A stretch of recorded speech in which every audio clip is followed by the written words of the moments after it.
Assalamualaikum warahmatullahi wabarakatuh. Selawat dan salam ke atas junjungan besar kita Nabi Muhammad sallallahu alaihi wasallam, dan mari sama-sama kita lafazkan alhamdulillah. Segala puji bagi Allah atas segala nikmat yang telah Allah kurniakan, terutamanya nikmat Islam, nikmat iman, nikmat keluarga, nikmat rezeki, tambah pula yang terbaru, nikmat melangkah ke tahun 2022. Selamat menyambut tahun baru kepada anda semua. Belum sempat saya ucapkan, sekarang ni saya ucap. Dan alhamdulillah pada pagi ini salah satu nikmat yang besar juga untuk kita dapat kembali dihidupkan dan dapat bersama-sama dalam Tanyalah Ustaz, biar tahu jangan keliru. Dan hari ini para penonton sekalian, hari Rabu 5 Januari 2022, dan alhamdulillah banyak yang kita akan kongsikan, terutamanya hari ini para penonton sekalian. Saya dan anda, kita sama-sama akan membedah satu topik, iaitu topik fiqh. Tajuk besarnya fiqh, yang mana kita akan fokuskan kepada fiqh pesakit mental.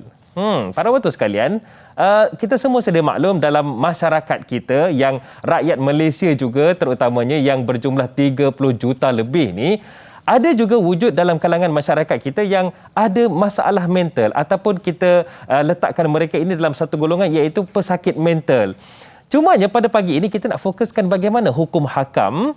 Adakah mereka ini sama macam kita, ataupun apakah sesuatu yang boleh dilepaskan dari sudut hukum itu kepada mereka? Kalau nak tahu dengan lebih lanjut, nantikan sampailah ke penghujung rancangan nanti. Dan saya sangat bertuah kerana yang akan memberi pencerahan kepada kita tentang topik fiqh pesakit mental ni, saya anggap sebagai kekanda saya, guru saya. Beliau sangat istimewa, terutamanya dalam bab fiqh ni. Saya bersama dengan Ustaz Ahmad Fawaz Fadil. Assalamualaikum Ustaz. Waalaikumsalam. Sihat ke? Alhamdulillah. Belum sempat saya tanya lagi apa abang. Ustaz abang sihat ya? Alhamdulillah. Syukur. Hari ni Ustaz, satu topik yang sebenarnya ramai ingat ini jauh. Sebenarnya ia ada dalam masyarakat kita. Dan mungkin juga kepada para penonton yang mungkin ada antara ahli keluarga mereka yang juga terlibat, mungkin ada antara ahli keluarga yang sakit mental. Betul. Perlu tahu Ustaz tentang topik ini. Perlu tahu insya-Allah. Cumanya, macam mana nak tanyakan soalan ni? Naknya hadari, mudah sahaja para penonton sekalian. Kalau ada soalan nak diajukan kepada panel kita, Ustaz Ahmad Fawaz kita ni, senang sahaja. Hubungi kami di talian 1800881677, ataupun anda boleh terus ke Facebook rasmi kami, iaitu Tanyalah Ustaz TV3. Di situ mudah untuk anda tanyakan soalan, insya-Allah. Baiklah, dengan lafaz Bismillahirrahmanirrahim. Ustaz, fiqh pesakit mental, kita semua sedia maklum, kehidupan fiqh pesakit mental ini juga mungkin ada terkait dengan hukum hakam. Cumanya apa yang kita akan bincangkan pada pagi ini? Silakan Ustaz. Assalamualaikum warahmatullahi wabarakatuh. Waalaikumsalam warahmatullahi wabarakatuh. Alhamdulillah wa sallallahu ala sayyidina Muhammad wa ala alihi wa sahbihi wasallam. Yang saya hormati dan yang hadari, seterusnya kepada penonton kita yang setia. Tanyalah Ustaz. Tajuk ni sebenarnya tajuk hasil pada kajian tim saya juga. Yang kita buat kajian tapi tak dibentangkan bersama dengan guru saya, Dr. Marjan. Jadi sebab tu saya suka tajuk ini diberikan kepada saya. Kerana kami juga membuat kajian. Cuma insya-Allah kalau saya ada rezeki saya akan publish lah. Itu tajuk fiqh mental ataupun mental disorder. Dan kesan dalam jenayah, tapi sebenarnya fiqh mental disorder ni kesan daripada semua banyak perkara. Dan bila kita sebut fiqh mental ataupun mental disorder ni istilahnya, ia adalah merupakan perbincangan mengenal hukum hakam yang berkaitan dengan pesakit yang mengalami tekanan jiwa, yang sudah tentu syariat mengambil berat tentang isu ini kerana kemuncaknya mereka akan membawa kepada pembunuhan diri. Allahuakbar. Dan di Malaysia sudah ada yang terjun banyak inilah Jabatan Pulau Pinang menjadi tempat melepaskan geram, sebab bagi mereka yang mengalami tekanan jiwa ini, mereka menganggap bunuh diri itu adalah penyelesaian. Kalau mati okey, kalau mati dia tak kena apa-apa tindakan undang-undang sebab dia mati. nak apa-apa nak kena hukum macam mana, tapi kalau buat pembunuhan diri tak mati, maka dia dikenakan tindakan undang-undang di bawah Kanun Siasaan Penal Kod, iaitu percubaan pembunuhan diri yang hukumannya tidak silap saya RM1,000 ataupun 6 bulan. Dipenjarakan kalau dia tidak dapat membuktikan dia itu ada masalah mental ataupun yang tidak memberi kesan kepada mentalnya setelah dia dihadapkan ke mahkamah dan dia minta application untuk membuktikan daripada pihak yang kesihatan untuk membuktikan dia itu ada masalah mental. Tetapi makna benda ini dia ada masalah yang cukup besar dalam kehidupan dia sebab macam mana dia boleh bunuh diri. Sebab pembunuhan diri ini satu perkara yang sangat kita katakan membodohkan kerana nikmat nyawa ni sangat tinggi dan nilai kerana nyawa inilah yang menjadikan kita mengenal Tuhan kita. Tapi kita tak nak bicara tentang satu persatu keaiban tetapi saya nak bicarakan bahawa bukan itu caranya. Perlu ada kepada kefahaman. Sebab itu bila kita bincang fiqh mental ini, dia bukan masalah Malaysia, satu dunia. Betul. Kalau kita tengok di Korea Utara ataupun Korea Selatan, Korea Selatan pada 1998, pembunuhan diri cukup banyak kerana mereka mengalami masalah ekonomi.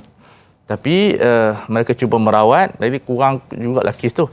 Tapi kita melihat di Malaysia ni jarang orang Islam bunuh diri je. Tapi bila berlakunya COVID-19, bila berlaku MCO, pekerjaan tak berlaku, apa tak berlaku. Ramai yang dibuang kerja. Hampir 1,000 orang yang berlaku di Malaysia dan majoriti dia juga orang Islam. Dan kebanyakan dia orang lelaki. Dan di sini kita perlu melihat apa masalah yang kita tak dapat diselesaikan kerana melibatkan orang Islam. Sudah tentu mereka tidak ada orang Islam di Malaysia tak tahu hukum bunuh diri ini adalah dosa besar. Dia tidak mengeluarkan hukum dia bunuh diri tidak mengeluarkan daripada seseorang itu menjadi Muslim. Tetap dia disembahyangkan, tetap dia dikafankan, dia ditanam dalam perkuburan Muslim. Cuma kita saya akan huraikanlah kedudukan macam-macam. Cuma kita nak terangkan di sini sebagai mukadimah. Ia merupakan fiqh untuk mengenali penyakit-penyakit yang di dalaman, bukan luaran macam kencing manis. Yang tu okey, dia boleh fikir lagi. Cuma kalau sakit ni, pemikiran kita terganggu lah, jantung. Tapi pemikiran ni kadang orang tak nampak. Tetapi dari sudut tindak tanduknya orang dapat perasan. Dia murung, tak nak makan. Menyendiri, duduk dalam menyendiri. Yang paling bahaya tu macam bipolar, sampai tak ingat. Ada yang sampai dia menghiris-hiris tangan dia, itu dulu kita tengok dulu cerita filem Bully. Itu di antara mental disorder. Tikam dan sebagainya, itu cerita-cerita. Tapi dulu orang tengok ni mungkin cerita, tapi sekarang ni bukan cerita lagi. Ia adalah reality. Ada cikgu yang duduk di Pahang, dia pergi ke Perak, dia tak sedar rupanya duduk kat Perak dah. Allah. Kadang-kadang perbuatan tu tidak sedar. Dan ini yang juga di parlimen itu ada pembentangan untuk bincang tentang masalah bunuh diri daripada orang yang ada tekanan jiwa. Sebab dianggap jenayah, tapi kadang-kadang tu dia tu sakit. So adakah dia juga diperuntukkan hukuman yang sama? Makna dia isu ni isu kenegaraan dan orang kena ambil berat. Ramai kena ambil tahu. Terutama kalau siapa yang mengalami tekanan ekonomi, dan itu dia ada punca-punca yang menyebabkan kita tekanan. Jadi sebab itu bila kita belajar tentang fiqh, bukan setakat hukum hakam, tetapi apakah hukum dari sudut merawat itu sendiri. Dari sudut hukum merawat sudah tentu dia adalah wajib. Kerana dia akan membawa boleh peringkat sampai orang tu boleh jadi gila. Jadi gila ni tak ada nikmat dah. Kerana dia telah diangkat semua hukum hakam. Gila ni orang kata apa, kalau dia sembahyang pun tidak sah.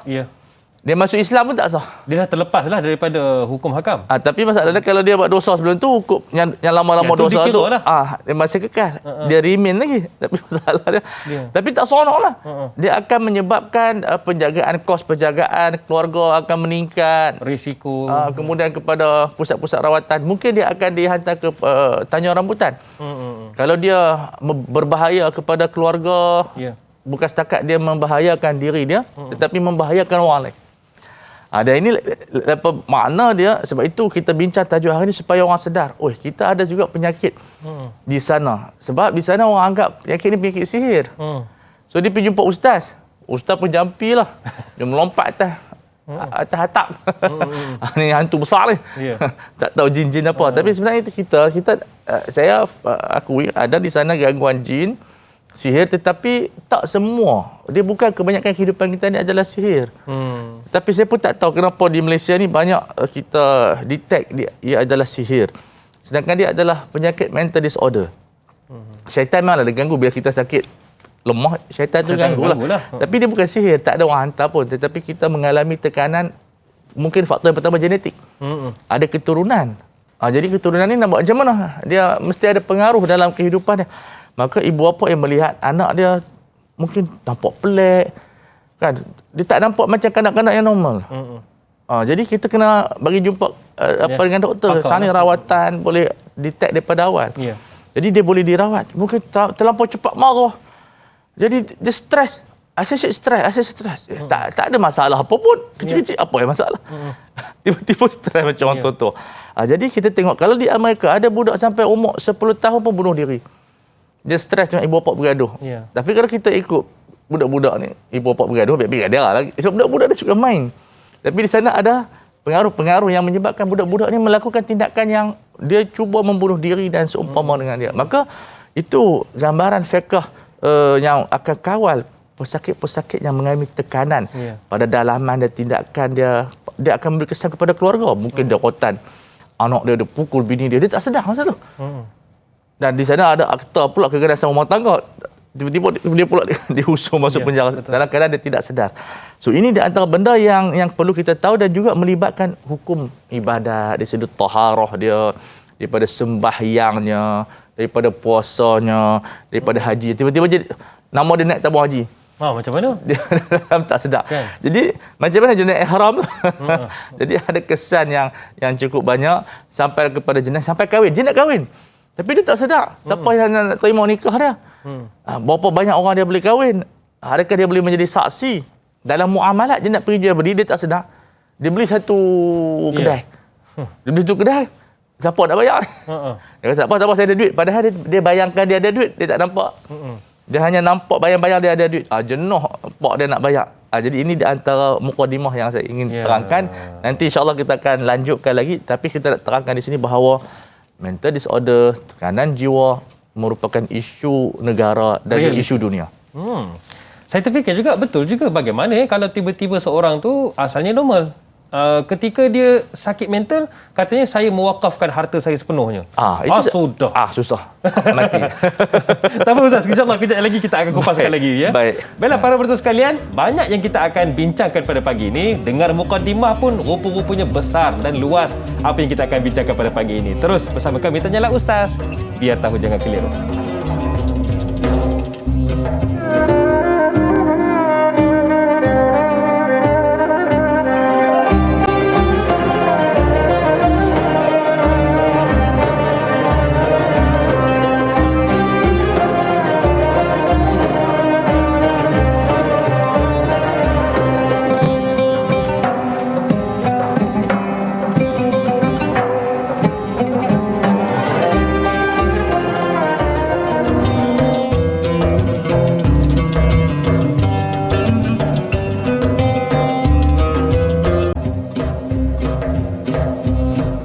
Tanyalah Ustaz, biar tahu jangan keliru. Pada pagi Rabu yang indah ini, sama-sama kita dapatkan manfaat, sama-sama kita dapatkan ilmu berkaitan dengan topik kita fiqh, yang mana kita fokuskan kepada fiqh pesakit mental. Saya Da'iyah Hadari dan bersama dengan saya Al-Fadhil Ustaz Ahmad Fawaz.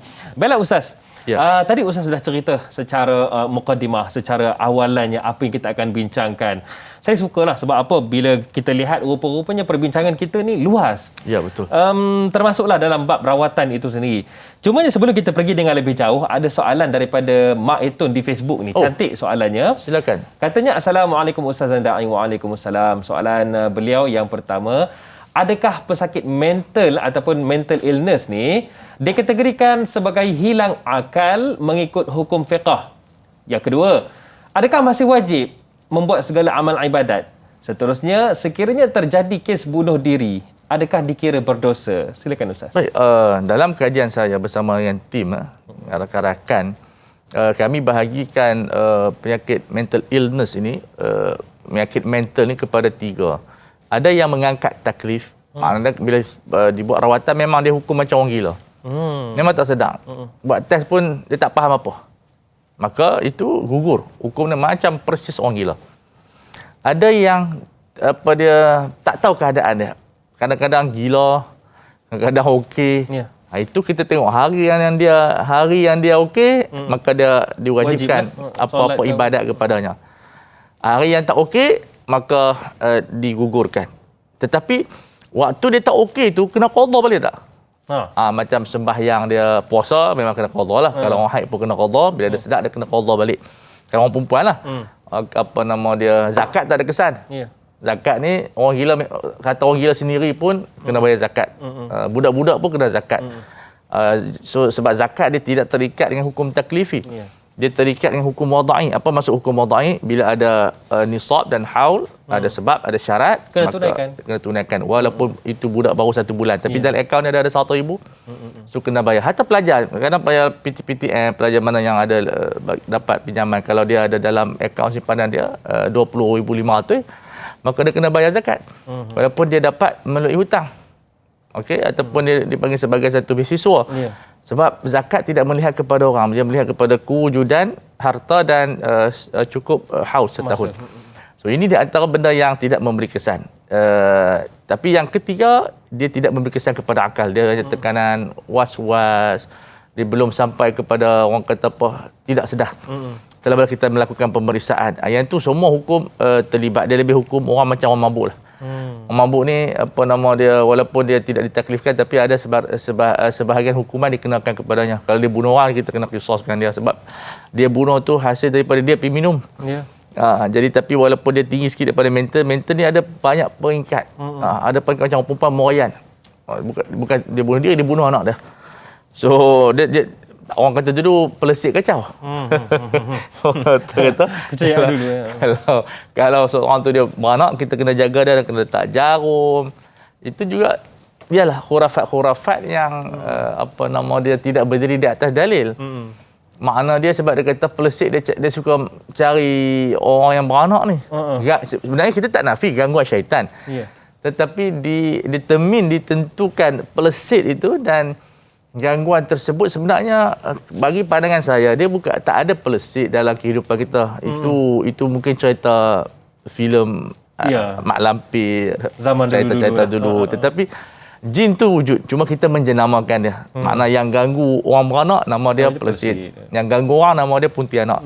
So Pontianak dia boleh kita pakukan. Saya pun tak tahu sejauh mana kebenaran, bukan kita mempelekehkan, tak ada, kita dalam ilmu tak ada pelekehan. Cuma tak ada bukti yang nyata daripada Quran dan juga sunnah dan waqi'. Cuma cerita orang tua-tua. Dan letak jarum, letak benda tajam supaya pelesik tu tak kacau. Ya. Tetapi itu bukan berkaitan dengan syirik. Mungkin itu pantang larang dia. Itu kena bincang dari sudut yang lain pula. Tapi saya sebenarnya tak nampak benda tu. Saya pun kalau benda tu wujud, saya pun tak orang tengok. Saya pun tengok lagi. Malam ni dia main ganggu orang belakang. Bukan maksud saya untuk nak mempelekehkan apa yang ada. Cuma itu yang poin dia. Jadi adakah bila dia Moyan ni dia ada term dia dalam perubatan, saya pun lupa ada kita dalam kajian. Dan dalam bahasa Arab dia mana bukan hanya berlaku di Malaysia, di Eropah pun ada. Juga berlaku? Ya, dia ada Moyan dia. Jadi dia nak makan anak dia, dan seumpama dengan dia, mungkin dia nampak anak dia sandwich. Dia nak makan. So, kadang-kadang ada yang bunuh diri, dia tekan dia pergi terjun sungai. Allah. So ini dia antara benda-benda yang banyak benda dalam mental, mungkin ada, tak silap saya ada 2-13 senarai penyakit mental yang dikeluarkan oleh WHO. So apa nama dia, kalau peringkat yang biasa yang bau tertekan, mungkin bau dibuang kerja, dia pun rambut serabut, tak sikat rambut. Itu tanda-tanda itu tidak gugur kewajipan daripadanya. Kemudian soalan tentang bunuh diri, tengok kepada yang pertama itu di sisi Allah Taala lah. Zahirnya itu perbuatan yang dosa besar. Okey, kita kena bincang di dua sudut. Perbuatan yang dibuat itu dosa besar. Orang dia itu bergantung kepada keadaan dia. Kalau didapati dia memang ada tekanan jiwa daripada dulu, mudah-mudahan tak ada dosa. Mudah-mudahan Allah ampunkan. Allah Taala ampunkan. Itu konsep kita. Tapi kalau dia buat dengan tertekan, tapi mental dia masih boleh berfikir, dia tahu benda tu salah, dia tahu benda tu baik dan buruk. Ya. Tapi dia buat juga kerana tak dapat berfikir, maka itu adalah dosa besar. Pun kita harap Allah Taala ampunkan. Jadi dalam akidah Ahlussunnah wal Jamaah yang disebut oleh Al-Imam Ghazali rahimahullah dalam Ihya Ulumuddin, kalau kita tengok orang yang mati dosa besar pun kita kena minta ampun memohon ampun kepada Allah untuk dirinya. Kerana apa? Dalam akidah ahli sunnah wal jamaah, wa may yamut wa lam yatub min dhanbihi fa amruhu mufawwadun li rabbih. Itu disebut oleh ulama, siapa yang mati tidak sempat bertaubat dan dosa besar, urusannya diserahkan kepada Allah. Insya'a ghafara wa insya'a azaba. Kalau Allah nak ampunkan, Allah Taala ampunkan. Kalau Allah Taala nak azab itu in yu'adzibuhu fa min adlihi wa in yuthibhu fa min fadlihi. Kalau Allah Ta'ala bagi dia hukuman, itu keadilan Tuhan. Kalau Allah Ta'ala bagi dia pahala, itu kelebihan Tuhan. So ini, dan juga dalam hadis, kalau ada masa lagi, ya, silakan. kalau tak, saya sambung lepas boleh. Okey, apa nama dia, cerita seorang lelaki yang meminta ahli keluarganya bakar mayat dia. Makna dia pesan benda-benda yang haram. Kemudian di hari kiamat, dan abunya dibuang di laut. Kemudian di akhirat Tuhan tanya, hadis yang sahih. Pasal apa kamu suruh bakar mayat kamu? Dia kata, sebab aku takutkan kamu. Maka dengan ketakutan kamu kepada aku ampunkan dosa kamu. Hadis ini menunjukkan kepada rahmah, tapi bukan suruh buat macam tu, haram. Bukanlah suruh kita buat. Ya, di sana kita ada hukum syar'i. Di sana ada uqubah daripada Allah, dan dua-dua itu benda yang berbeza. Kemungkinan benda itu dosa besar, Allah Taala ampunkan. Ya. Dengan rahmat, dengan syafaat Rasulullah sallallahu alaihi wasallam. Tetapi itu bukan jalannya. Itu bukan jalannya. Tak semua orang macam tu. Sebab di akhirat undang-undang mizan dia lain. Kita pun tak tahu. Macam mana keadaan. Kita tahu berdasarkan wahyu, cuma realiti hakikat nanti yang kita akan berdepan nanti, baru semua orang tahu secara realiti. Sekarang orang pakai ceramah khilaf ulama lah yang ni yang tu. Nanti akhirat orang tahulah di situ Allah Taala letakkan kebenarannya. So ini di antara benda yang kita harapkan, kalau apa-apa yang berlaku bunuh diri, kita tetap minta ampun kepada Allah Azza wa Jalla, dan kita jangan kutuk banyak tersebut. Melainkan kalau kerajaan dia ada hak untuk memberi satu peringatan kepada rakyat, jangan buat macam tu, makna pemimpin tak pergi semayang jenazah dia. Kita pergilah. Tapi orang-orang tertentu, mufti tak pergi, yang ni tak pergi, sebab apa? Supaya orang tidak mengikut jalan tersebut. Itu pun dilaksanakan sebagai satu hukum ta'zir. Baik Ustaz.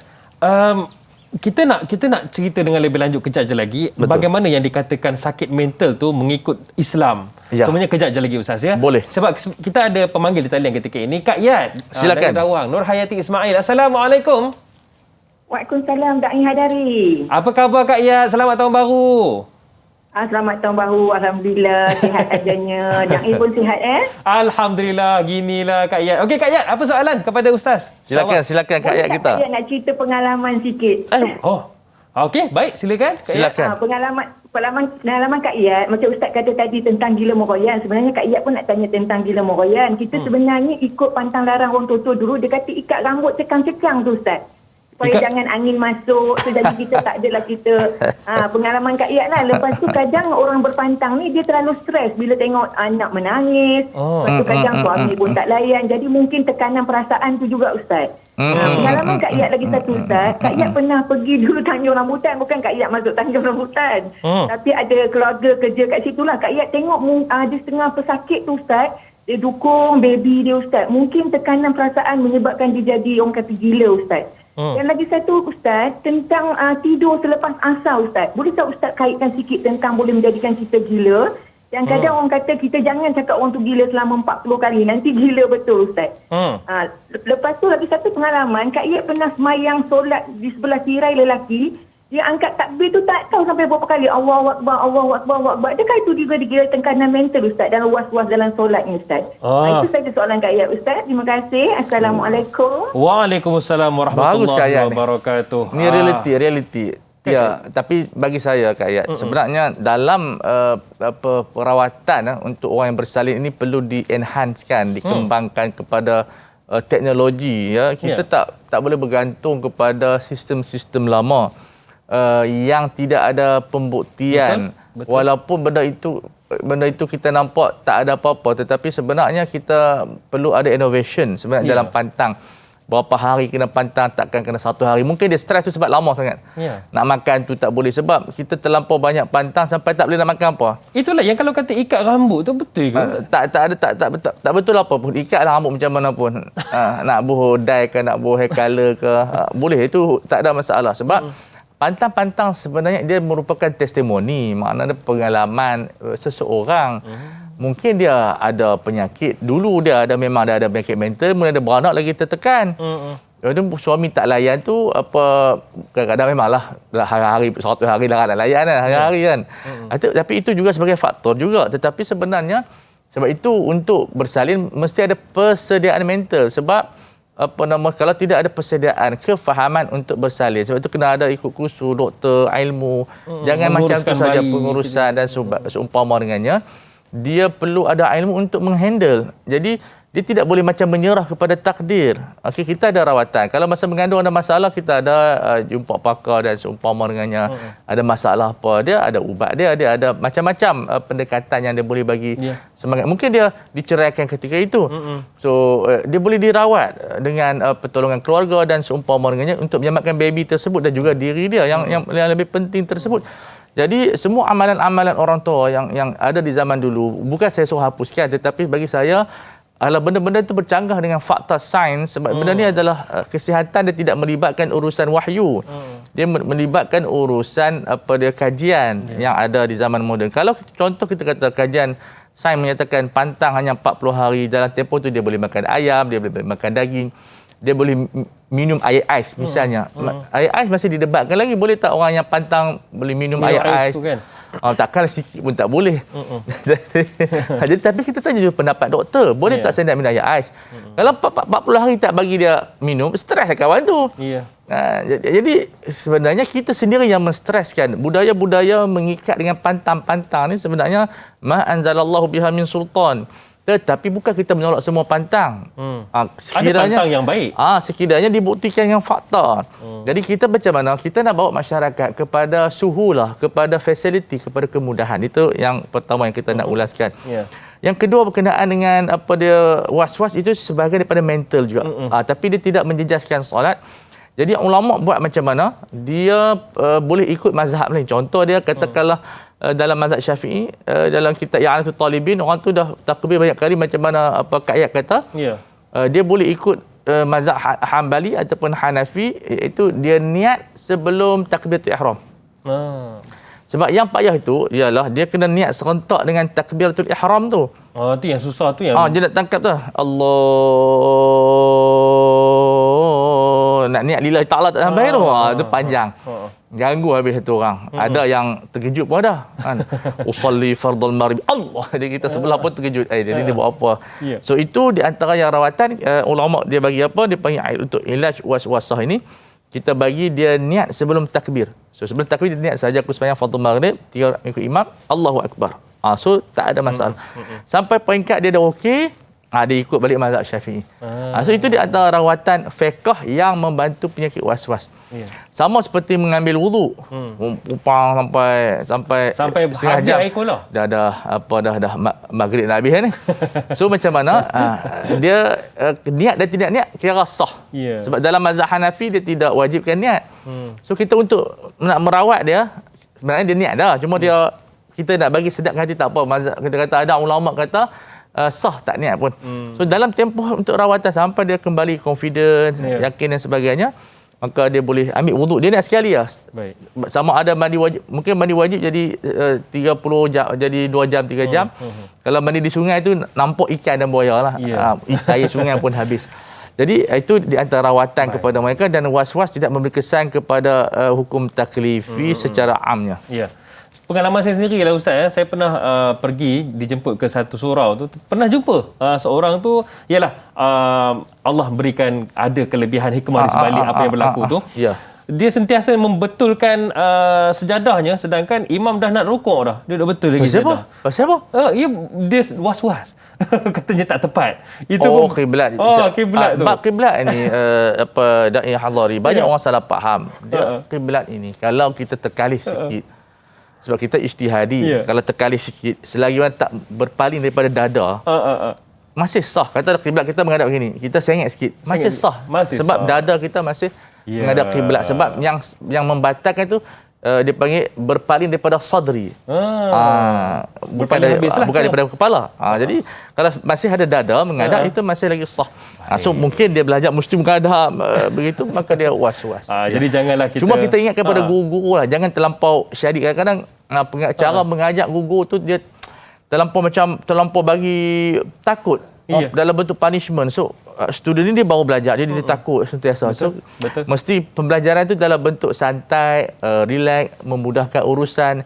Jangan macam kalau tak buat semayang tak sah sampai dia tak ada ruang di sana. Tapi ada juga dalam bentuk punishment, dalam bentuk encouragement. Jadi guru tu juga membantu dalam membentuk jiwa seorang student supaya dia yakin. Baik. Dan yang lain serah pada Allah Azza wa Jalla.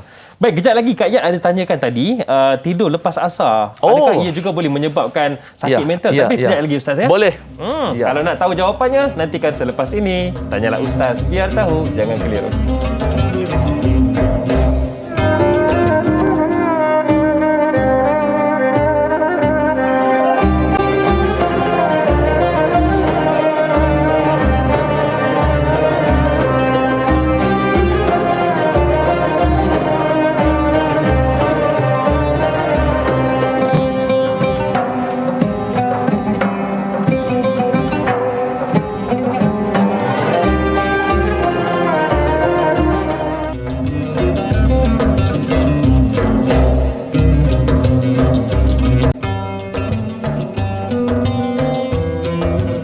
Dari utara ke selatan, timur ke barat. Terima kasih kerana terus menonton kami Tanyalah Ustaz, biar tahu jangan keliru. Dan kami teguh berdiri di sini atas sokongan dan juga tontonan anda semua. Terima kasih para penonton sekalian.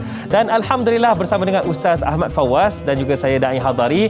Pada pagi ini, fiqh pesakit mental kita bincangkan, kita bicarakan. Dan Alhamdulillah para penonton sekalian, mungkin ramai yang nak bertanyakan soalan. Macam Kak Yat tadi mungkin, ataupun macam sahabat-sahabat kita yang dah tanyakan di Facebook tu kan, macam mana caranya hubungi kami di talian 1800 88 1677. Okey, 1800 88 1677, ataupun boleh terus ke Facebook rasmi kami Tanyalah Ustaz TV3. Okey. Baiklah, Ustaz. Baik. Kak Yat tadi ada tinggalkan satu soalan yang saya rasa ramai juga nak tahu ni. Macam mana tidur lepas asar? Adakah ia juga boleh menyebabkan sakit mental? Baik, sebagai mukadimah tidur. Tidur ni adalah ubat yang paling terbaik untuk badan. Rawatan ilahi. Tuhan menjadikan tidur itu sebagai satu charge untuk bagi kita semangat dan kita kuat semula. Sebab itu Tuhan sebut dalam Al-Quran, wa ja'alna naumakum subata. Kami jadikan tidur kamu di waktu malam itu sebagai satu recharge tenaga kita nak bagi kuat balik. Sebab tu kalau orang yang tak jaga tidurnya sangat berbahaya. Cuma masalahnya tidur di waktu siang kita ada tidur qailulah, iaitu tidur sebelum zuhur dalam 10-15 minit untuk mengembalikan tenaga. Dia memang kajian begitu. Maknanya kita perlukan rehat seketika. Okey, kalau hari Jumaat tidur lepas sembahyang Jumaat. Sebab Jumaat kita kena piawai. So qailulah tu dipindah selepas solat Jumaat. Tetapi masalahnya kita masuk pejabat, maka kalau negeri yang tidak cuti hari Jumaat tak boleh tidur lah. Melainkan kalau dia pejabat itu dia kata tak apa, boleh rehat 5 minit 10 minit untuk ambil tenaga. So itu sistem dalam HR lah, orang akan manage lah pejabat macam mana. So tidur lepas asar ini memang tidak baik. Sebab waktu kita bertenaga, kita bersukan. Cuma dikecualikan kepada mereka yang ada mengalami kepenatan. Sebab dalam hadis tersebut, idza a'asa ahadukum falyarqud, siapa yang mengantuk dan sebenarnya tidurlah. So kalau kita dah tak mampu kawal, kita boleh tidur. Tetapi yang bukan terlarang, saya tidak jumpa hadis-hadis yang sahih, tidak adalah dalil yang sahih yang melarang, yang kata jadi gila ni 40 hari. Itu semua adalah kata-kata yang untuk nak kata tak bagus terlepas asar. Sebab waktu tu kita bekerja. Macam tidur waktu duha dah makruh. Sebab waktu itu sebab Tuhan azabkan banyak kumpulan yang diazab waktu duha bermain-main. Tuhan yang labu mereka waktu duha mereka bermain. So waktu ni dia ada wazifah, waktu ni dia ada tugasan dia. Jadi kalau tidak ada keperluan untuk rehat, maka kita tidak boleh tidur. Cuma yang kata gila, setakat ni kena tanya doktor lah. Setakat tak jumpa lagi. Saya pun pernah tidur lepas asar. Tapi setakat ni, dia bukan gila. Kadang-kadang kita keliru. Keliru tu ada. Keliru tu ada. Tapi ini pagi ke petang kan? Waktu mungkin dah subuh lah ke? Waktu hujan. Kadang-kadang dia datang keletihan dan seumpama dengannya. Tetapi yang terlarang itu secara budaya yang baik, juga budaya dalam budaya Islam ialah membiasakan tidur lepas asar. Sebab itu waktu bekerja, waktu kita bersukan, waktu kita bergerak. Kalau ulama dulu waktu petang tu dia buat kerja menulis. Menulis sebab nak menghafal payah. Petang ni dia kerja dia menulis, mengarang, buat kerja-kerja yang tidak berat. Tapi kita pergi tidur itu masalah. Tetapi hadis tak adalah yang bagi saya tidak ada yang sahih lah nak mengatakan jadi gila yang untuk kita berhujah itu tidak. Itu dia. Rupa-rupanya tidak ada, tetapi yang pentingnya untuk kesihatan lah Ustaz ya sebenarnya. Kajian menunjukkan orang Islam sekarang ni pun tak pandai nak tidur. Dia tidur siang. Siang ni haiwan. Manusia kena tidur sebelum pukul 12. Sebab hormon kita mengikut kajian yang saya dengar, iaitu kalau kita tidur selepas tengah malam, kita memerlukan 2 kali ganda. Maknanya kalau da'i tidur pukul 10, bangun pukul 5, okey, 7 jam. Tapi kalau tidur pukul 1, kena tidur 14 jam lah. Allahu Akbar. Baru dia sama. Berganda-ganda pula. Berganda. So kita kena tidur awal supaya badan kita. Sebab tu accident yang saya faham daripada report. Accident akan berlaku pada pukul 12 hingga pukul 4 pagi. Sebab itu waktu memang hormon kita dah tak ada, dah ada berkurangan. Kita akan ngantuk.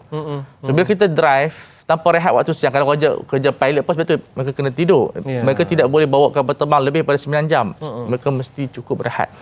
Semua orang yang bekerja dia berisiko tinggi, dia mesti tidur cukup. So kalau macam driver bas yang accident, semua tidur tak cukup. Sebab tu syarikat saya pesan di sini, sebab bas ni dia bawa orang ramai termasuk kita lah.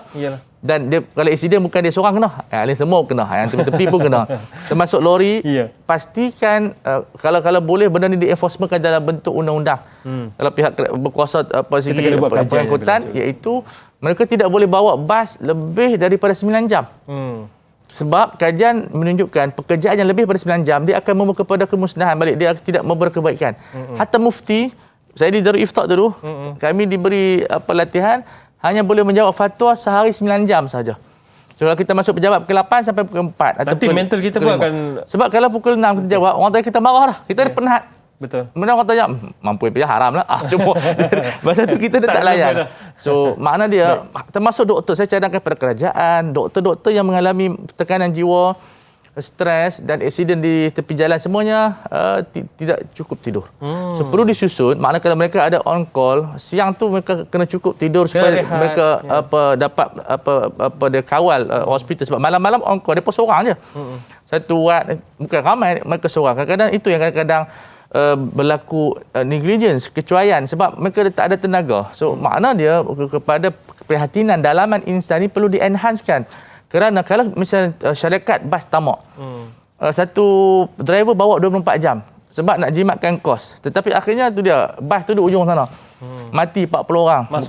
Masuk gaung dan seumpama dengan. Jadi risikonya kepada manusia. Bila mati seorang manusia, kerugian ekonomi kepada keluarga negara akan berlaku. Sebab orang tak bayar cukai, kemudian keluarga siapa nak tanggung. So mesti tengok kepada worldview yang lebih holistik. Tidak boleh kita tengok kita jimat duit, driver seorang tu pusing. 2 kali ni pergi ke Kuala Lumpur, pusing 2 kali ni. Tak boleh, mesti rehat. Kita tengok tanya pakar kesihatan berapa kalau dia bawa bas 6 jam, lepas tu kena ambil rehat berapa lama. Jangan ambil syabu. Ya betul. Syabu mungkin 2-3 hari okey, lepas tu lingkup. So tidur adalah menjaga semua keselamatan umum kita. Termasuklah menjaga kesihatan akal, mental. Semua, hatta kalau kita penceramah, tidur tak cukup, kita tak boleh perform begini. Merapu, Ustaz. Mungkin kalau saya tidur pukul 3, mungkin saya tak boleh nak cerita. Saya yang mental. Sama dengan pemuzik. Pemuzik kalau dia nak buat pementasan, dia kena tidur cukup. Untuk menyanyi, tidak, suara tak ada. Sama dengan pelakon, sama dengan pemain bola. Semua pemain bola kena cukup tidur. Ronaldo dia tidur sehari 8 jam. Saya tengok dia bangun pukul 8 pagi. Tak sembahyang subuh lah. Sebab tak masuk Islam lagi. Okey Ustaz. Kejap je lagi saya nak tanya tentang bisikan-bisikan. Tapi kejap lagi lah Ustaz. Bisikan cinta ke? Boleh. Cumanya sekarang ni Robizan Abu Bakar sedang berada silakan. di atas Yang ni pembangkit tegar. Waalaikumsalam, Dai. Ya, sihat ya Pak Robizan? Sihat Alhamdulillah. Dai sihat Alhamdulillah. Ini semangat lain macam ni, saya yakin ni ada soalan nak ditanyakan tu. Silakan. Silakan Puan. Assalamualaikum Ustaz. Waalaikumsalam warahmatullahi. Ni apa khabar Ustaz? Saya orang Penang Ustaz, duduk KL. Khabar baik. Apalah jingga? Dandan Penang. Penang kita orang Kedah. Silakan. Nak tanya boleh Ustaz? Boleh, silakan. Orang Penang boleh tanya. Apa hukum kita kata orang tu orang gila, lagi satu Macam mana kita nak hadap orang yang suka menghina orang sakit mental ni? Belum kita sabar, Ustaz. Okey. Baik. Itu soalan saya. Okey, ada 2 soalan lah ya Puan Rafizan ya? Ya saya. Okey. Assalamualaikum. Waalaikumsalam warahmatullahi. Okey, hukum hakam kepada orang gila. Kemudian yang kedua, macam mana kita nak nasihatkan kepada orang yang selalu hina orang sakit mental? Baik. Orang gila hukumnya dari sudut taklifi tidak ada. Tetapi dia dikhususkan boleh berkahwin tak? Maksud sembahyang apa tak wajib dah. Ulama mengharuskan perkahwinan, tapi sekarang ni kena minta izin mahkamah dulu lah sebab dia mental dia tidak ada. Dia ada masalah. So dia psycho, maka perkahwinan dia hanya boleh seorang saja. Itu pun disambut oleh di acceptance diterima oleh wali dia. Bapa dia ke abang dia. Jadi bukan abang dia kahwin, abang dia menerima, dia diwakilkan. Maksud wali hakim kahwin, dia abang dia yang ataupun bapa dia yang terima. Aku terima nikah bagi anak aku. Sebab walaupun gila syahwat dia ada. Gila ni otak syahwat dia. Kadang-kadang dia pergi kacau ada orang. Itu yang kata orang gila kacau. Itu yang bisnes satu kampung. Nak salahkan dia tak ada legal capacity. Maknanya untuk diletakkan dia sebagai penjenayah tak cukup syarat. Sebab untuk diletakkan penjenayah mesti ada niat dan faham. Dia tak faham apa dia buat. Dia hayawan. Katalah hayawan itu rogol manusia. Kita nak kata apa binatang ni? Betul. Ataupun harimau bunuh orang. Nak kata harimau ni penjenayah ke? Tidak. Tak boleh sebab dia hayawan. Dia memang panggil macam tu. Kata penjenayah sungguh masuk neraka. Tak adalah binatang masuk neraka.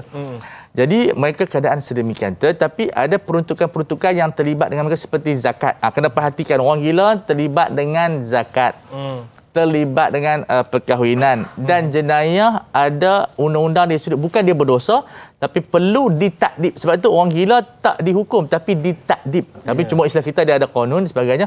Sebab itu mereka diletakkan di Tanjung Rambutan. Kalau kes-kes yang melibatkan pembunuhan dan sebagainya mereka akan memang keluarga pun tak mampu nak jaga. Ni dah bunuh orang ni nak jaga macam mana? Diletakkan di Tanjung Rambutan sampai dia sembuh atau mendapat pengampunan yang di-Pertuan Agong. Itu segi undang-undang dia. Baik. Macam mana kita nak berhadapan pula dengan orang yang selalu hina orang sakit mental ni, Ustaz? Itu soalan yang semua orang boleh jawab. Tetapi nasihatlah. Kita di dalam Islam, penghinaan ini diharamkan termasuk kepada binatang. Walaupun binatang? Walaupun binatang. Ini kau pula manusia. Bukan setakat hina binatang tak boleh. Makruh ataupun terlarang kita menghina syaitan. Walaupun dia musuh kita. Dalam hadis Abu Daud, Rasulullah bersabda, La tasubbus syaitan. Jangan hina syaitan. Bukan pasal kita sokong, sebab syaitan akan sonok kalau nama dia disebut. Sehingga diriwayatkan dalam hadis, dia akan menjadi besar seperti rumah. Allah. Kalau kita ubah kepada zikrullah, a'udzubillahi minasyaitanirrajim, dia akan kecil seperti lalat. So sebenarnya, pendekatan kita dengan musuh bukan dengan menghina. Tetapi dengan kita berzikir. Begitulah dengan makhluk. La tasubuddik. Rasulullah melarang kita memaki ayam.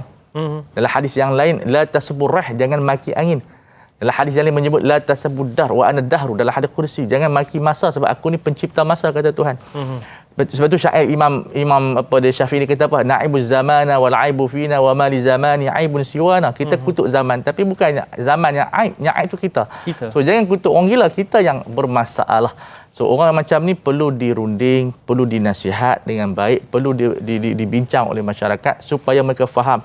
Orang gila ni kadang-kadang dia ada perasaan tetapi dia tidak ada mental. Dan penghinaan itu haram dan dia termasuk dalam boleh menjadi dosa besar kalau menjadi rutin kepada seseorang.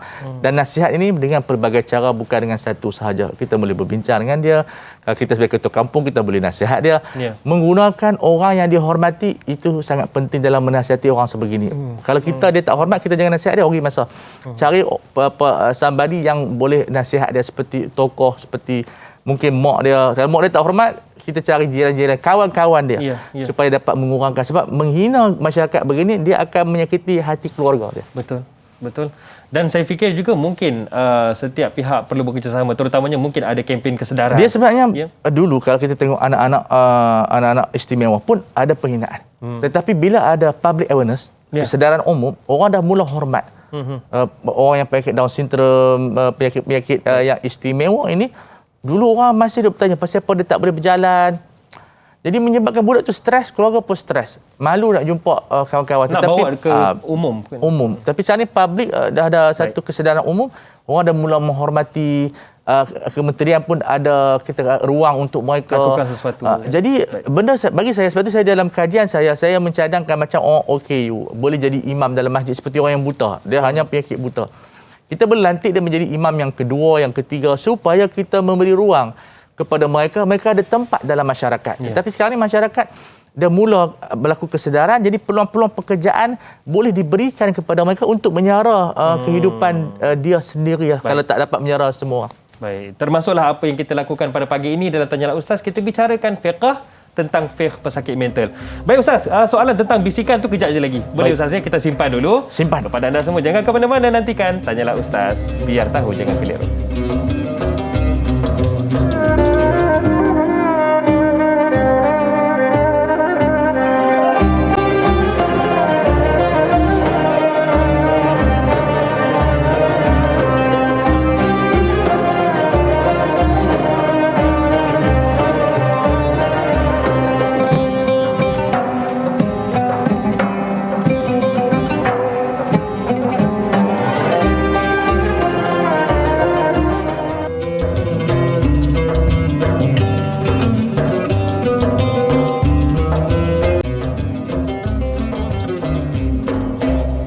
Para penonton sekalian, setiap hari pastinya kita akan berhadapan dengan persoalan-persoalan yang menyebabkan kita tertanya-tanya apa penyelesaiannya, apa jawapannya. Jangan risau, jangan rasa tidak tenteram. Kerana Tanyalah Ustaz, biar tahu jangan keliru, ada penyelesaiannya, ada jawapannya. Dan hari ini, jawapan kepada fiqh pesakit mental kita bicarakan bersama dengan Al-Fadhil Ustaz Ahmad Fawaz. Baiklah Ustaz, soalan yang kita nak teruskan, yang mungkin saya sendiri pun tak sabar nak tahu ni.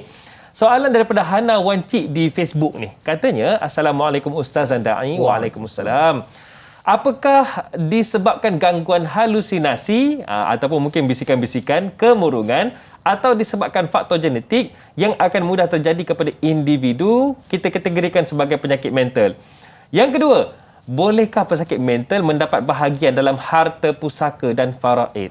Tiba-tiba anaknya seorang je. Betul. Meninggal, nak bagi harta, sakit mental pula. Macam mana tu? Baik, yang berkenaan soalan yang pertama, ya, memang penyakit mental ni dia ada banyak awamil, dia punya faktor dia. So mungkin bisikan-bisikan itu datang daripada syaitan dan seumpama dengannya. Sebab itu kita digalakkan untuk mengamalkan zikir. So amallah ma'thurat, paling kurang ayat kursi, untuk ada hisnul hasin, sebagai satu benteng kepada seorang Muslim. Itu pendinding yang disebutkan. Itu pendinding kita untuk mengelak daripada gangguan. Tetapi kadang-kadang gangguan itu hasil daripada tekanan. So tekanan ini menghasilkan dari sisi psikologi macam-macam benda yang akan kita terbayang. Orang yang sakit memang begitu. Kadang mungkin bukan syaitan tapi bayangan-bayangan kita. So kita perlukan dapatkan rawatan doktor ketika itu. Mereka ada ubat, mereka ada suntikan supaya dapat meringankan stres. Bila kita stres ini, dia macam air tekan lah. Lama-lama pecah juga. Ya. So kita tak nak tertekan sehingga kita menjadi satu orang yang tidak berfungsi dalam masyarakat. So rawatannya ada dua. Satu, rawatan zikir yang kita boleh amalkan daripada ayat kursi, daripada selawat, ya, banyakkan selawat, banyakkan istighfar. So dan di segi sudut yang kedua, rawatan dalaman kita, iaitu kita jangan berfikir terlampau banyak. Cari solusi, jangan terlampau berfikir. Mungkin jangan boleh berkongsi. merenung. Berkongsi kepada orang tertentu, jangan semua. Jangan semua. Sebab di antara alamat-alamat stres ni suka berfungsi di Facebook. Itu di antara tanda-tanda kemurungan ataupun mental. Kongsi di Facebook atau di IG itu di antara penyakit kemurungan, penyakit mental. So yang ketiga, kita adalah berjumpa dengan doktor. Dia akan rawat, mungkin dia dirawat dulu seminggu. Doktor bagi ubat dah. Dia macam berdialog dengan doktor. Ya. So doktor pun kadang-kadang sakit juga, tetapi sebab terlampau ramai mental dia pun terkena. Jadi doktor pula. Betul. Sebab mereka tak dapat life yang sihat. Sebab mereka berhadapan semua bermasalah, tetapi mereka orang yang ikhlas kepada Allah. Mereka walaupun dalam keadaan mereka pun tertekan, mereka turut merawat kita. Dan jangan letakkan penyakit mental ni semua di bawah kata sihir. Sebab dia tak akan menyelesaikan masalah. Tak apalah kalau orang kata sihir, tapi rawatlah cara biasa. Namun jangan tinggal ubat, jangan tinggal doktor. Itu cara penyelesaian. Kita more kepada objektif solusi. Jangan kita macam merewang. Cerita banyak kepada orang lagi masalah. Ya. Sebab orang tak menyelesaikan masalah. Yang menyelesaikan masalah kita adalah pakar. Ingat, penyelesaian daripada pakar dan ilmu, bukan bercerita kepada orang. Pakar melalui ilmu. Ya, kalau cerita ke orang, dia mendatangkan masalah. Orang akan bercerita. Belum dia dengar boleh, ampun dia pun tak simpan rahsia aku. Dan masalah kalau kita cerita dekat FB, masalah kita ataupun IG, lagilah tekan. So, simpan benda tersebut, kita jumpa pakar, jangan cerita kepada orang, itu lebih bagus untuk merawat diri kita. Kemudian masalah yang berkenaan dengan menerima harta pusaka tidak terikat dengan hukum taklifi. Jadi orang gila, budak-budak berhak wajib, mereka adalah orang yang berhak, mereka adalah pewaris utama, walaupun mereka ni penyakit mental dan gila, mereka berhak mendapat bahagian mereka. Kalau dia lelaki 1-2 bahagian, perempuan adalah satu bahagian, lelaki 2 bahagian, perempuan 1 bahagian. Masih terpakai. Kena sebab hak mereka, sebab siapa nak jaga depa? Betul. Maka wang itu dikendalikan oleh wasi, orang yang diamanahkan untuk menjaga mereka. Tak kala abang mereka, wali mana-mana, dan boleh diambil sedikit upah kalau diperlukan untuk yang diperlukanlah. Yang lain kita uruskan untuk keperluan pada si penjaga orang yang dijaga tersebut, orang gila ataupun mana-mana mereka yang ada masalah gagal dalam menguruskan wang. So tidak boleh kita ambil dengan alasan mereka ni gila. Itu telah memakan makanan yang haram secara batil. Tapi selalunya banyak pada anak yatim benda-benda ni. Tapi orang gila pun kalau berlaku, itu termasuk dalam dosa yang besar. Itu dia satu perkara yang kita kena ambil tahu. Rupa-rupanya mereka yang sakit mental ni juga ada hak. Sebab dia kena faham, hukum syariah ada 2. Ya. Hukum taklifi yang melibatkan legal capacity. Maksud dia mesti sihat mental. Kemudian hukum wada'i yang melihat kepada keadaan sekitar. Ya. Sebab, syarat dan juga halangan.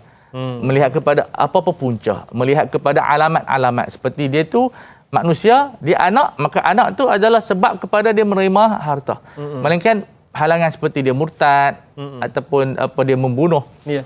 So kalau dia membunuh, maka dia akan dihalang. Tetapi dia boleh ambil wasiatlah 1/3.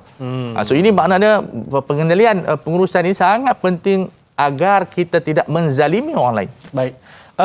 Soalan seterusnya ada berkaitan dengan stigma masyarakat ni, Ustaz. Okey. Sal Rashid di Facebook katanya, Assalamualaikum Ustaz dan Da'i. Mengapa berlakunya stigma ataupun andaian ataupun pandangan yang menyatakan pesakit-pesakit mental tu dipercayai akan berkelakuan ganas dan berbahaya? Terus dilabel macam tu.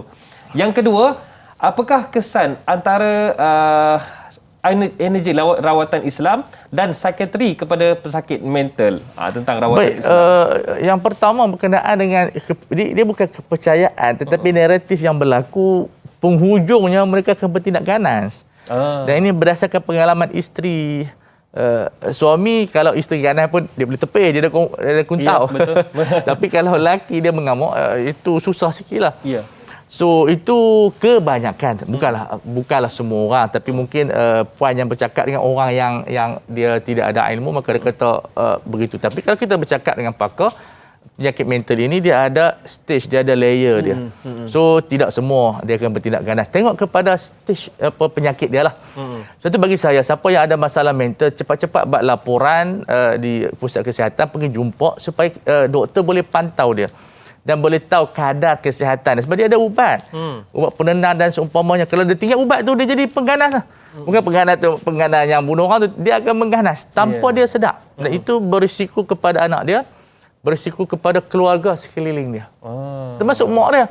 Dan kadang-kadang pengaruh dadah. Itu cerita dadah ni kita akan bincang nanti lah, bab dadah. Banyak yang bincang. Banyak kita akan simpan. Sini tak ada tajuk baru lah. Betul.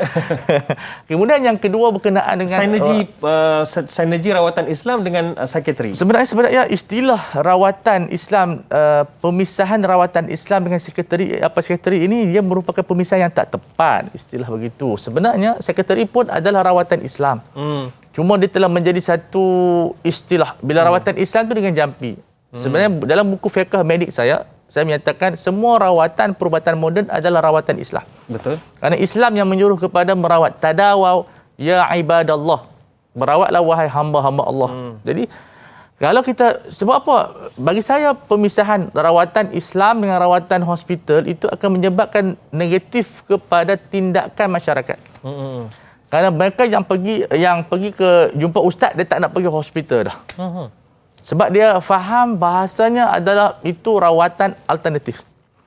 So bila rawatan alternatif, dia akan membawa kepada kalau saya pergi yang ni tak payah pergi yang sana.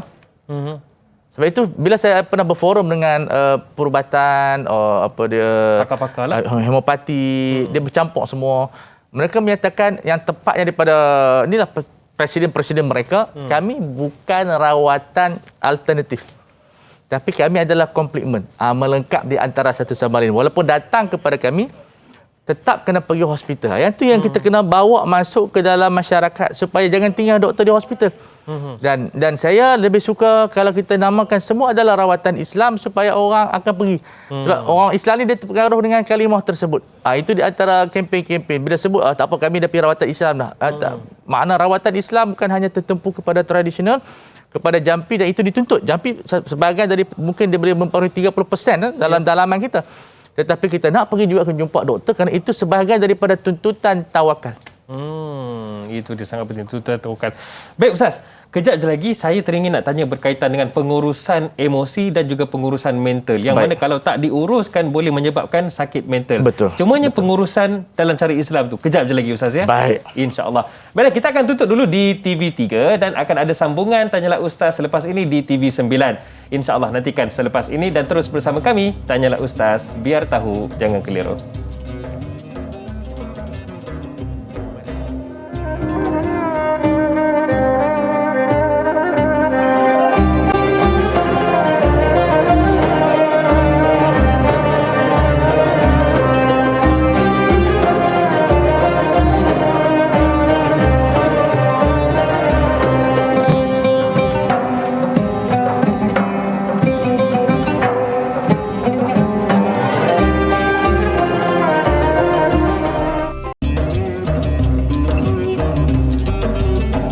Terima kasih kepada para penonton setia Tanyalah Ustaz, biar tahu jangan keliru. Tak ke mana-mana terus menonton, terutamanya juga para penonton yang berada di luar negara, termasuklah di Singapura, juga ada sahabat kita dari Brunei, Selatan Thailand, juga ada dari Indonesia. Terima kasih ya.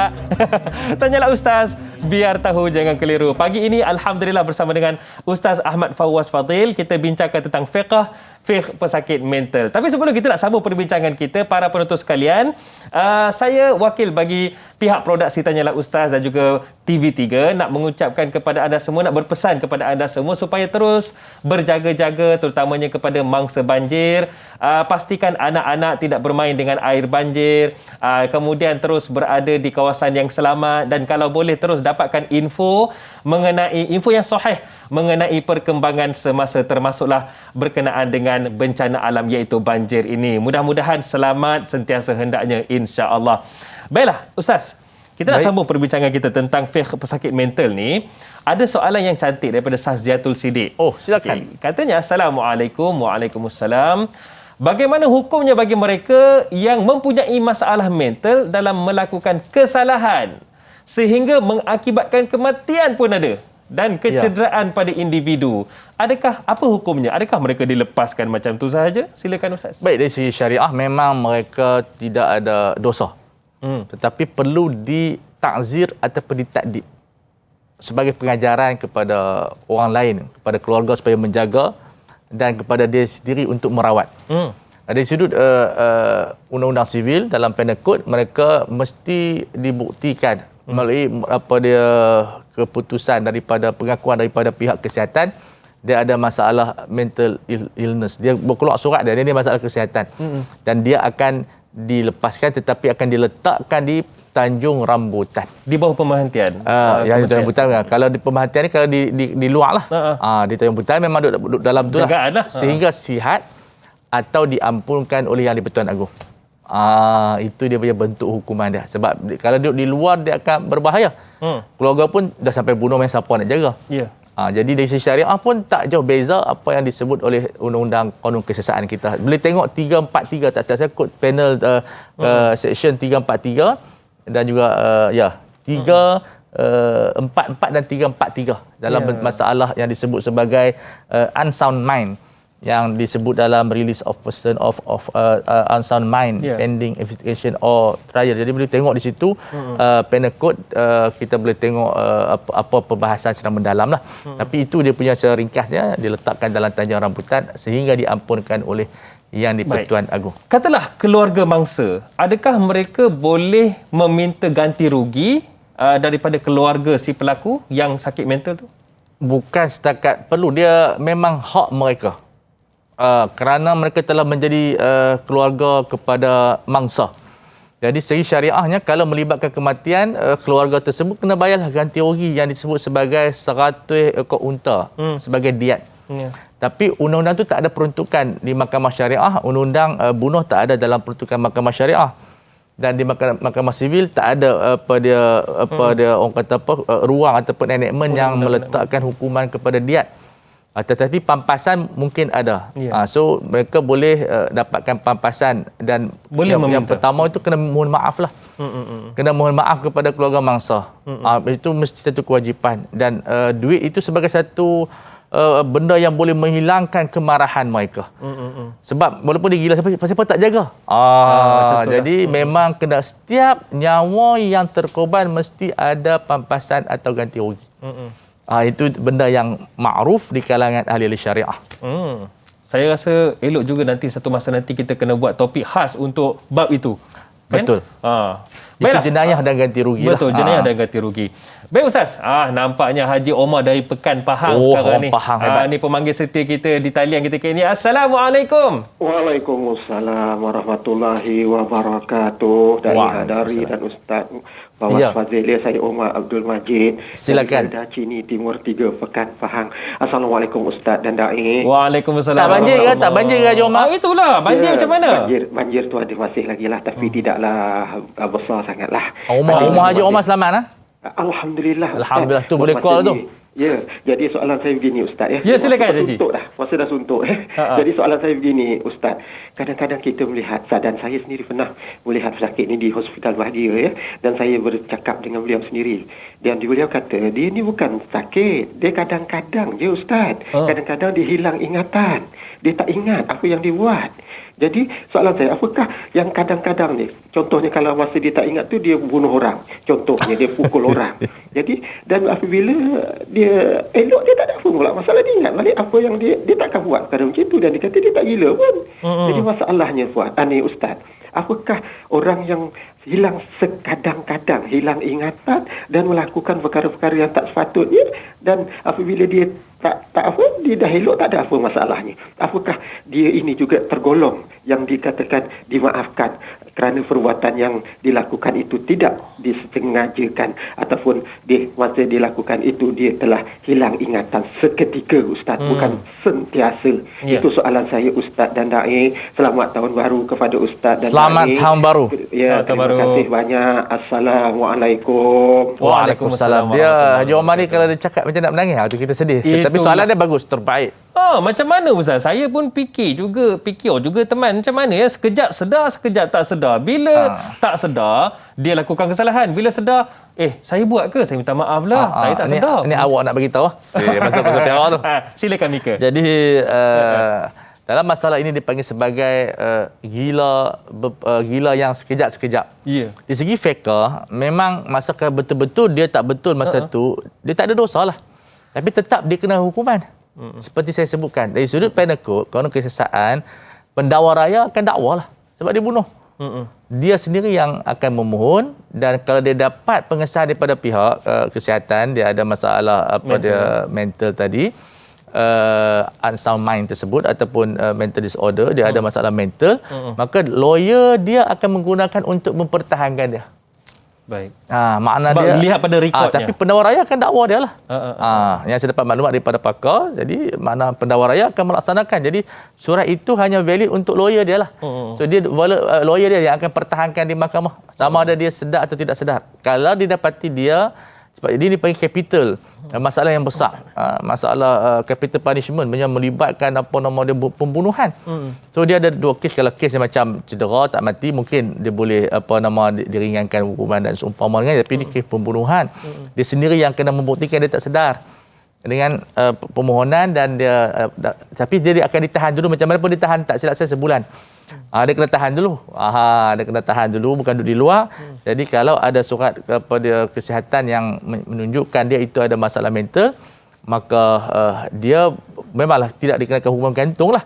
Tapi dia letakkan di Tanjung Rambutan, dirawat sehinggalah dia sembuh dan ataupun mendapat pengampunan yang di-Pertuan Agong. Tapi ini itu dia punya cara. Tapi kes ini memang agak berat, sangat berat kerana dia melibatkan pembunuhan. Sebab itu bagi saya, kerajaan, masyarakat dan keluarga apabila mendapati seseorang itu ada penyakit macam tu, bila dia tak sedar, dia mengamuk. Di kampung saya dulu pun ada. Dah habis kucing pun dia sembelih. Allah. Tapi okey, main bola kami. Tapi kami berhati-hati. Kalau dia mengamuk, kami lari. Tak puas hati dengan pegadil ke? Sangat-sangat dia baik, tapi bila dia tak betul, kucing pun dia sembelih, kayu dia pernah mengamuk. Tapi main bola terror.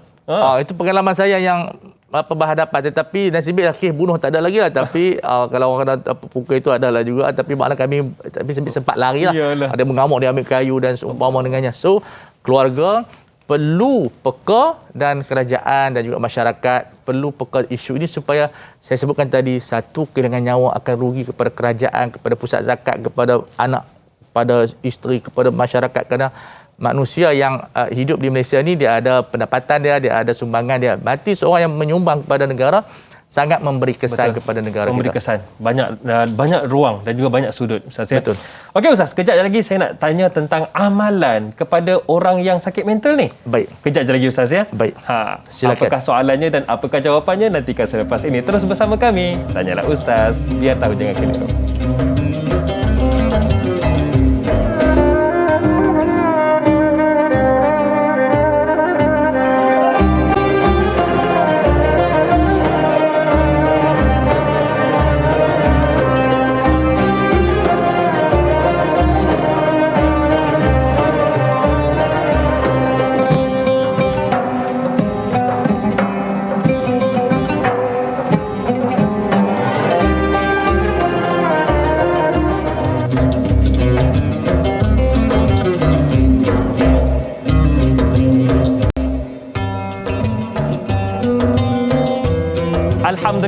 Alhamdulillah, tanyalah Ustaz, biar tahu jangan keliru. Pagi Rabu ini sama-sama kita dapatkan manfaat, sama-sama kita dapatkan ilmu berkaitan dengan topik besar kita iaitu fiqh.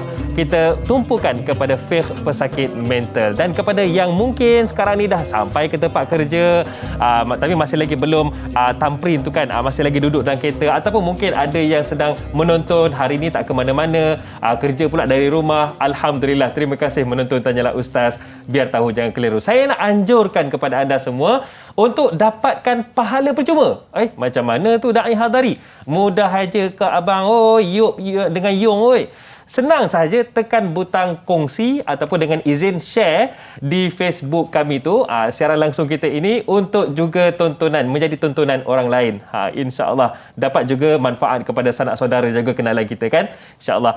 Baiklah, Ustaz Fawaz bersama dengan kita. Baik Ustaz, ya, soalan yang saya nak tanyakan ini mungkin ia ada berkisar tentang ialah peribadi pesakit mental itu sendirilah kan. Macam mana firman Allah Subhanahu Wa Taala, wa ma khalaqtul jinna wal insa illa liya'budun, diciptakan jin dan manusia itu untuk beribadat. Persoalannya bagi mereka yang sakit mental ni, dari sudut ibadatnya, kemudian macam mana amalannya, sah atau tidak, kemudian macam mana nak dihisap di depan Allah nanti? Baik. Ayat itu bererti wa ma khalaqtul jinna wal insa illa liya'budun ay liya'rifun. Iaitu tidaklah kami cipta manusia dan jin melainkan untuk mengenal aku dengan akalnya. So apabila seseorang itu tidak mampu untuk berfikir, sebab ibadat ni dia adalah sebagai satu, orang kata apa, natijah setelah bila kita mengenal Allah. Makna di situ zikru al-musabbab wa iradatu as-sabab. Makna sebab yang boleh menjadikan kita beribadat adalah akal. Kita kenal Tuhan dengan akal kita. Betul. So kalau kita tak dapat akal, tak ada akal, macam mana kita nak beribadat kepada Allah? So ayat itu ditumpukan kepada mukallafin yang ada akal. Jadi bila mereka tidak ada akal, terangkatlah ibadat mereka. Sebahagian besar ibadat terangkat yang melibatkan kepada kekhusyukan, kepada keikhlasan. Jadi mereka ni menjadi nasib yang agak malang lah, kerana mereka tidak dapat mengenal Allah. Kerana mengenal Allah ni adalah nikmat yang paling besar. Seperti mana orang tahu itu ibu dia. Orang yang tak tahu ibu dia, mak ayah dia, dia menangis. Kenapalah dia tak ada ayah. Kan itu fitrah. Itu sisi fitrahnya berperanan mengenal mak ayah. Begitu fitrah berperanan untuk mengenal Tuhan kita. Jadi amat malang apabila seseorang itu tidak berakal sebab dia tidak mengenal pencipta dia. So itu di antara orang kata perkara-perkara yang berkaitan dengan mereka yang mempunyai masalah mental disorder ataupun mental illness. Jadi mereka juga dikenakan sebahagian kewajipan seperti zakat pada harta mereka. Haji tak kenalah. Dah tak sihat. Ya. Nak pergi haji dia pergi duk sondeh orang dia balik. Mengamuk kat sana pula kan. Kahwin seperti saya sebutkan tadi boleh, tapi seorang saja. Okey, talak itu akan diuruskanlah oleh pihak mahkamah lah macam mana proses-proses dia. Sebab talak ni memerlukan kepada kesedaran. Kalau dia gila macam mana dia tu. So benda itu akan diputuskan di mahkamah macam mana keadaan kalau isteri itu terasa kemudaratan. Jadi dia boleh minta lah fasah lil idrar dan sebagainya disebabkan kemudaratan suami dia gila. Jadi nak susah nak jaga. Jadi dia kena pergi mohon fasah ke mahkamah. Begitu yang melibatkan jenayah, yang melibatkan tanggungjawab kepada negara, cukai mungkin tak kenal lah. Beza. Tapi tak tahulah adakah, saya pun tak pasti teks ada tak pada kewajipan kepada orang gila ni. Kalau dia ada harta, misalnya dia ada zakat kena. Kita zakat kena, teks saya tak pasti. So kalau kata dia ada bapak dia simpan kepada 1 juta. So zakat kena, teks saya tak pasti adakah ia dimaafkan ataupun dikenakan juga. Tapi ialah kesian kadang-kadang harap dimaafkan lebih baiklah. So itu di antara sebagai benda yang berkaitan dan ini merupakan satu perkara yang menjadikan semua orang akan bertanggungjawab bila dia tahu orang yang begini terikat dengan hukum hakam. Kesalahan, contoh kesalahan-kesalahan yang lain pun mesti ada hukuman ke atas perbuatannya. Siapa yang bayar daripada duit dia ataupun duit penjaganya. Baik. Kalau di akhirat nanti macam mana Ustaz? Di akhirat tengok kepada keadaan dia. Di akhirat ni benda yang ghaibi, tapi secara amnya kita sebutlah kalau dia buat itu dalam keadaan dia sedar, maka dapat pahala. Dapat dosa lah kalau dia buat benda hukuman. Kalau buat jahat. Benda maksiat, kalau benda-benda baik dia dapat pahala. Hatta kalau dia gila pun dia tidak dinamakan pahala lah sebab pahala ni berkaitan dengan orang yang sedar. Tapi ihsan daripada Allah. Mungkin Allah Ta'ala programkan dia walaupun dia gila dan ini berlaku.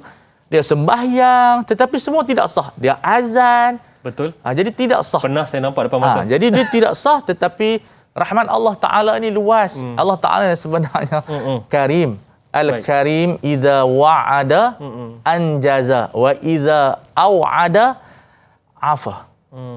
Tuhan yang pemurah kalau dia berjanji dia akan tunaikan. Kalau dia ancam dengan azab dia boleh maafkan. Masya-Allah. Saya suka ayat tu. Subhanallah, itu satu peringatan untuk kita Ustaz. Okey Ustaz, Facebook Syahir Alia. Silakan. Syahir Alia Muhammad ni katanya Assalamualaikum Ustaz, dai dan semua waalaikumsalam. Adakah sifat-sifat buruk seperti dengki, iri hati, riak, lalai, rakus dan sebagainya jika tidak dirawat hatinya itu boleh menyumbang kepada sakit mental ataupun menjadi pesakit mental? Sangat tepat. Kalau kita tengok di rumah-rumah orang tua yang tertekan, kebanyakan dia akan ingat balik dia yang bagi jaga anak dia ataupun orang lain, dia banyak jasa kepada orang lain, orang tak hargai dia. Jadi tidak keikhlasan, dendam juga menyumbang kepada mental illness, penyakit mental kerana dia macam tak puas hati. Dia tidak redha. Sebab itu kalau kita hatta jadi ibu bapa pun kita tak boleh nak harap sangat anak tu jaga kita. Takut nanti di sebaliknya dia berlaku, kita akan stres, bermanja dengan mak mentua dia ke bapak mentua dia ke. Kita dia lupa. Dan itu berlaku. Akhirnya kita yang menangis. Tangisan tu berdosa anak tu. Tetapi kita tak naklah menangis hari-hari nak buat apa. Betul. Sebab itu sebahagian orang yang buat kajian dia cerita kebanyakan orang dalam umur orang tua dia akan teriak, dia teringat jasa dia, orang tak hargai dan seumpama dengan dia. So bila kita tahu berdasarkan data ini, kita kena ubah minda kita. Saya didik anak pun kerana Allah. Bukan kita nak dapat balik ROI dia. Pulangan dia. Kalau kita target macam itu tak salah, tapi kena letak up lagi kerana Allah. Kita memang takut nanti dia lupa kita. Kita yang merana. Kita di dunia jangan merana kerana orang. Dalam bahasa tasawuf dia kata apa? Kullukum syirkun khafi. Kamu semua ni adalah syirik yang mengganggu kita kepada Allah. So makna hatta anak pun fitnah kepada kita. So kita tak nak masa tua kita duk bersedih kerana anak. Walaupun kita akan sedih, tetapi kita nak fungsi kita nak berpaut dengan Allah Azza wa Jalla Man arafa rabbahu istaraha. Siapa yang kenal Tuhan dia, dia akan rehat. Kita tak naklah kita terduga dengan penyakit mental kerana kita hilang fungsi wa ma khalaqtul jinna wal insa illa liya'budun. Saya suka kalau kita kaitkan jugalah dengan isu semasa lah. Okay, Betul. zaman sekarang ni Ustaz, orang suka tunjuk macam-macam dekat media sosial. Macam disebutkan oleh Syahralia tadi, yang nyatakan tentang dengki, iri hati apa semua tu, ia boleh berlaku bila ada mereka, individu, Dia ada trigger dia. yang menunjukkan kemewahan itu, dan ini menyebabkan si yang menonton ini dia tak dapat seperti mana yang ditayangkan itu. Adakah ia juga boleh menyebabkan sakit mental? Boleh sangat menyumbang yang disebut sebagai hasadul ijtima', dengki masyarakat. So masyarakat terbentuk dalam bentuk dengki dan akhirnya kita tertekan. Sebab itu jangan fudul an-nazar, jangan terlampau lihat IG orang yang kita rasa dengki. Sebab dia akan menyebabkan kita tak senang hidup. Sebab itu orang yang paling rugi bila kita terlampau melihat nikmat orang, membandingkan dengan kita. Ya, dan tak bersyukur dengan apa yang ada. Kita kena kembali kepada kata-kata ulama tasawuf, Al-Imam Sayyidil Abad Al-Mursi dalam kitabnya Lataiful Minan. Dia menyebutkan kita perlu kepada setiap hari melihat nikmat Allah. Saya tulis buku ni kerana saya nak memuji dan mengucapkan syukur kepada atas nikmat Allah yang terlampau banyak. Kita boleh bercakap, kita boleh berfikir, kita boleh makan minum. Mulakan diri dengan alhamdulillah. Jangan dengan kesedihan. Hatta dalam buku John C. Maxwell, buku tu menerangkan kamu boleh berjaya, kamu boleh gagal. Dia menyatakan kesilapan orang, dia fikir dia seorang ada masalah. Orang lain tak ada masalah. Jadi dia fikir dia sahaja. Itu yang dia punya problem. So kita tak nak macam tu. Kita tak nak kita saja yang kita rasa tak ada nikmat. Ubah minda, bangun pagi, alhamdulillahilladzi ahyana lama amatana wa ilaihi nusyur. Ya Allah Tuhanku, alhamdulillah. Mulakan dengan positif, mulakan dengan nikmat. Karena wa amma bi ni'mati rabbika fahaddits. Kita kena cerita nikmat tapi bukan dalam bentuk kemegahan. Maka masyarakat kita ditimpa penyakit ilhaq yang menyebabkan stres. Alhaakumut takatsur hatta zurtumul maqabir. Penyakit ini sangat berbahaya. Berbangga dengan anak comel kita letak dalam IG. Anak huduh kita tak letak dalam IG. Duit kereta besar kita letak dalam IG. Semua kita bermegang dengan alasan nak encourage orang. Betul, tapi kalau hari tak encourage ni, dia dah mula ada penyakit menyebabkan ilhaq. orang sakit Betul, hati. tapi itulah kawalan tidak ada dan seumpama dengannya bergantung pada niat kita. Namun untuk menjaga hati kita daripada untuk tidak menunjuk adalah satu benda yang sangat sukar walaupun bahasa kita digunakan dalam bentuk agama. Itu dia. Mental masyarakat juga perlu dijaga, Ustaz. Betul. Allahu Akbar. Baik Ustaz, bagaimana rawatan dari sudut acuan Islam? Mungkin Ustaz boleh kongsikan. Dalam rawatan Islam kita ada zikir hasbunallah wa ni'mal wakil. Bila kita tertekan sedikit kita sebut hasbunallah wa ni'mal wakil. Kemudian banyakkan berselawat kepada Rasulullah dengan apa-apa selawat. Kerana selawat ini menjadikan kita tenang, anwar daripada Tuhan turun. Banyakkan selawat, banyakkan istighfar, astaghfirullahalazim. Hatta ulama tasawuf kata apa? Jangan fikir banyak masalah, banyakkan istighfar, Allah Taala akan buka futuhat. Adakah ini cara yang Rasulullah lakukan ketika ditimpa berbagai dalam hadis yang sahih menyebutkan idza hazabahu amrun badara ila salat. Nabi bila ditimpa sedikit tekanan, cepat-cepat solat. Allah. So dalam kajian di Amerika ya, dalam buku Syekh Qaradawi Al-Imam wal Hayah menyebutkan orang yang banyak sujud tak akan ditimpa penyakit stres. So banyakkan sujud kepada Allah, banyakkan baca Al-Quran, tenangkan dan anggap dunia kecil sangat, jangan anggap dunia itu besar, kita akan tertekan. Semua benda ada penyelesaian, tak dapat selesai semua, dapat selesai sebahagian dan berpaut hati dengan Allah Azza wa Jalla kerana dunia ini di tangan Allah Azza wa Jalla. Allah Taala boleh selesaikan masalah kita tetapi dengan usaha, dengan perancangan, dengan ilmu, dengan istisyarah, tunjuk ajar dan seumpama dengan dia. Baik Ustaz. Satu ingatan yang sangat istimewa dan saya yakin para penonton semua insya-Allah kita sama-sama amalkan. Sebenarnya dalam Islam itu dah susun cantik dah. Bagaimana caranya untuk kita lakukan sebaik mungkin terutamanya dalam kehidupan kita supaya kita dapat uruskan diri kita, dapat elakkan yang kita sebut sebagai sakit mental ini. Baik Ustaz, pelan tindakan kita sebagai individu dan juga masyarakat, mungkin juga ahli keluarga, bagaimana kita perlu berilmu dan menyantuni mereka sebaik-baiknya, iaitu golongan pesakit mental. Ya, bagi saya rawatan ini perlu kita cek daripada alam janin lagi lah. Sekarang kita ada medical check-up yang kita boleh minta doktor cek kandungan kita ada tak masalah. Kalau mungkin kita tahu adik-beradik kita, keturunan kita ada masalah mental, kita cek daripada kecil. buat rawatan daripada kecil untuk kita pastikan dia dapat diselamatkan daripada awal. Semua benda yang disebut wa mu'dhamun nari min mustasghari syarari, api yang besar bermula daripada api yang kecil. So kalau kita dapatkan rawatan daripada awal, insya-Allah dia dapat kawal emosi dia, sebab banyak orang yang penyakit mental ni emosi dia. Cepat marah, mengamuk. Daripada kecil kita dapat tengok. Kalau nak mengamuk, ada masalah sikit, habis punggah satu rumah. Jadi kita dah dapat tengok, anak aku ni pelik. Lain macam. Kita bawa pergi jumpa doktor. Jadi ada rawatan dia. Mungkin dia kena bersukan, kena bersenam. Sebab cepat marah sangat pasal. Apa cepat marah ni? Apa-apa mengamuk. So, ibu bapa jangan ada sindrom penafian. Apa maksud sindrom penafian? Ialah, anakku okey, I'm okay. Jangan begitu.